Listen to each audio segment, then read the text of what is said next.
Қазір түнгі сағат 2. Сіз әлі де TikTok қарап, немесе Instagram шұқылап отырсыз ба? Тағы 5 минут деп өзіңізді алдап жүрсіз бе? Онда сізге жаман жаңалығым бар. Дәл қазір сіздің миыңыз өзін-өзі жей бастады. Иә, қателескен жоқсыз. Түнгі сағат 12-ден кейін ояу жүру бұл жай ғана шаршау емес, бұл мидың нейрондарын тірідей өлтіру. Бүгін мен сізге бір түн ұйықтамаудың ағзаға тигізетін сұмдық зардаптарын және неге сіз ертең-ақ ескіріп кететініңізді айтамын. Видеоны соңына дейін көріңіз, себебі бүгін сіздің соңғы түнгі отырысыңыз болуы мүмкін. Түнде мида не болады? Мидың қоқыс шығарғышы. Түнде біз ұйықтағанда миымызда арнайы жүйке іске қосылады. Ол күндіз жиналған улы токсиндерді жуып шығарады. Егер сіз ұйықтамасаңыз, бұл қоқыс миыңызда қалады. Нәтижесінде Альцгеймер ауруы мен ерте алжыту басталады.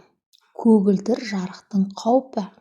Телефонның жарығы миға қазір таң атты деген жалған сигнал береді. Соның кесірінен ұйқы гормоны мелатонин бөлінбей қалады. Мелатонинсіз сіздің ағзаңыз рак клеткаларымен күресе алмайды. Түнде телефон қарау ракқа шақыру қағазын жіберумен тең. Гормоналды соққы. Неге түнде тамақ жегіңіз келеді? Ұйқы қанбағанда тоқтық гормоны азайып, аштық гормоны 2 есе артады.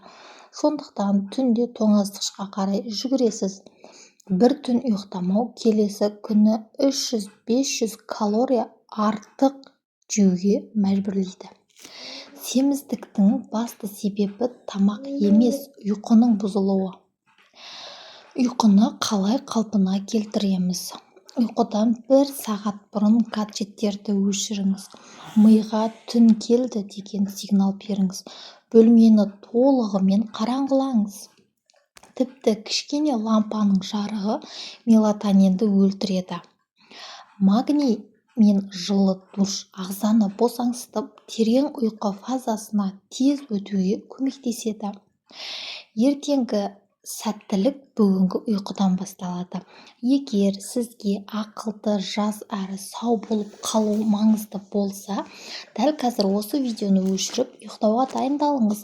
Өзіңізді жақсы көрсеңіз, ұйқыңызды қорғаңыз. Сіз әдетте сағат нешеде ұйықтайсыз? 23:00-де ме, әлде 2:00-де ме? Шыныңызды пікірге жазыңыз. Ең көп жазылған уақытты талдайтын боламыз.